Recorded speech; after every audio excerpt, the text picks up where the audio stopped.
Hello everyone, कैसे हैं आप सब। इनकम टैक्स के सारे डिडक्शंस और एग्जम्पशंस के सेक्शंस को सीखने की सीरीज में आज हम डिस्कस करने वाले हैं सेक्शन 80 डबल डी बी। हमने ऑलरेडी दो सेक्शन डिस्कस कर लिया है, section 80 you and section 80 double D. अगर आपने नहीं देखा है तो आप मेरे चैनल पे जाके देख सकते हैं। ऑलरेडी प्लेलिस्ट बनाया हुआ है जिसका नाम है list of income tax deductions. तो आज इस वीडियो में हम डिस्कस कर रहे हैं section 80 double D B. Detail में अच्छे से डिस्कस करेंगे। वीडियो को स्टार्ट करें इससे पहले अगर आप चैनल पर नए हैं, चैनल को सब्सक्राइब कीजिए, बेल आइकन प्रेस कीजिए। बेल आइकन प्रेस करने के बाद आपको ऑल पे क्लिक करना है ताकि मैं जब भी वीडियो को अपलोड करूं उसके नोटिफिकेशन आपको मिल सके। तो ये वीडियो को स्टार्ट करते हैं। पहला सवाल यह आता है कि सेक्शन 80 डबल डी बी होता क्या है। अगर आपने खुद के लिए या फिर अपने किसी डिपेंडेंट के लिए किसी स्पेसिफाइड डिसीज के लिए ट्रीटमेंट कराया है, आपको खुद को या फिर आपके किसी डिपेंडेंट को कोई स्पेसिफाइड डिसीज हुई थी, उसका आपने ट्रीटमेंट कराया है, तो उसका डिडक्शन आप सेक्शन 80 डबल डी बी में ले सकते हैं। सवाल ये आता है कि स्पेसिफाइड डिसीज क्या होते हैं, वो मैं आगे आपसे डिस्कस करने वाला हूँ। ठीक है। और अगर आप एक इंडिविजुअल हैं तो आप आपके डिपेंडेंट का या फिर खुद का भी ट्रीटमेंट करवाएंगे तो भी चलता है, कोई दिक्कत नहीं है। अगर आप एच हैं तो एच के जो मेंबर्स होते हैं उनका भी ट्रीटमेंट होता है, तो एच भी जो है डिडक्शन ले सकता है।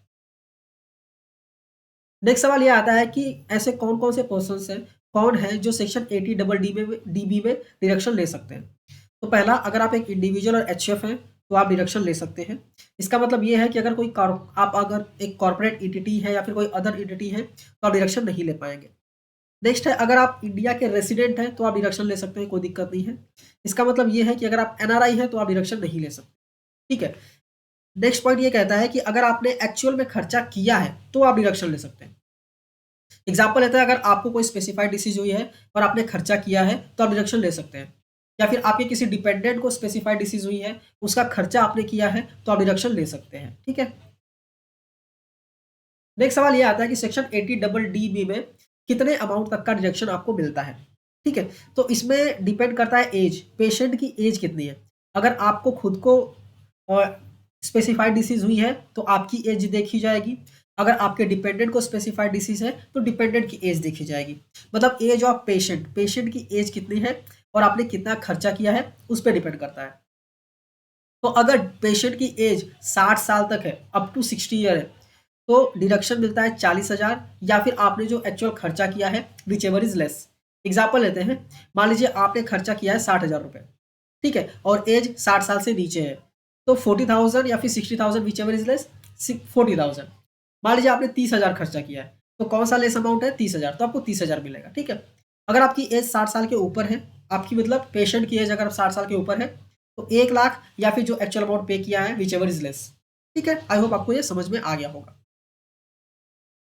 नेक्स्ट सवाल ये आता है कि कुछ चीज़ों का ध्यान रखना है आपको जब आप डिडक्शन को क्लेम कर रहे होते हैं। तो पहला इंपॉर्टेंट पॉइंट ये है कि मान लीजिए कि किसी का ट्रीटमेंट हुआ है और उनका इंश्योरेंस भी था, तो इंश्योरेंस वाली कंपनी ने इंश्योरेंस का अमाउंट कुछ दिया है, तो वो अमाउंट लेस करना पड़ेगा, उसके बाद हम कैलकुलेशन करेंगे। एग्जाम्पल लेते हैं और भी अच्छे समझ में आएगा। मान लीजिए कि पेशेंट को 1 लाख रुपए तक का खर्चा हुआ है। ठीक है। पेशेंट के लिए 1 लाख रुपए तक का खर्चा हुआ है, बट इंश्योरेंस कंपनी ने 40,000 रुपये दे दिए। ठीक है। खर्चा 1 लाख रुपए का हुआ है और इंश्योरेंस कंपनी ने 40,000 रुपये दे दिए। मतलब एक्चुअल में खर्चा आपका हुआ कितना है, सिर्फ 60,000 हुआ है। ठीक है। अब यहाँ पे आपने 60,000 तो निकाल लिया, अब हम ये देखेंगे एज कितनी है। अगर एज अप टू 60 ईयर है तो 40,000 या फिर 60,000 which ever is less, 40,000 less है तो 40,000 का डिडक्शन हमें मिल जाएगा। अगर एज 60 के ऊपर है पेशेंट की, ठीक है, तो हम ये देखेंगे 1 लाख और 60,000 में से कौन सा कम अमाउंट है, 60,000, मतलब 60,000 का डिडक्शन आपको मिल जाएगा। आई होप आपको ये क्लियर हो गया होगा। अभी डिपेंडेंट की बात करें तो इंडिविजुअल के केस में spouse, parents, brother, sister, children, ये सारे डिपेंडेंट होते हैं। ठीक है। अगर ये लोग और नहीं करे तो ये लोग डिपेंडेंट होते हैं। एचएफ के केस में जो मेंबर्स होते हैं एचएफ के, वो डिपेंडेंट होते हैं। ठीक है। अब ये अगर आप डिडक्शन ले रहे हैं तो आपको एक सर्टिफिकेट लेना पड़ेगा स्पेशलिस्ट से कि आपका बेसिकली ट्रीटमेंट हुआ है और आपको क्या डिसीज है वो सब लिखा रहता है उसमें। नेक्स्ट सबसे इंपॉर्टेंट सवाल आता है कि ऐसे कौन से डिसीज है जो स्पेसिफाइड है, कौन कौन से डिसीज हैं जो कवर होते हैं। ठीक है। तो स्पेसिफाइड जो है वो रूल 11 डबल डी में लिखा हुआ है और यहाँ पे मैंने लिस्ट भी दे दिया है। ठीक है। आप इसको पॉज करके एक बार रीड कर सकते हैं कि कौन कौन सी स्पेसिफाइड डिसीज यहाँ पे लिखी हुई है।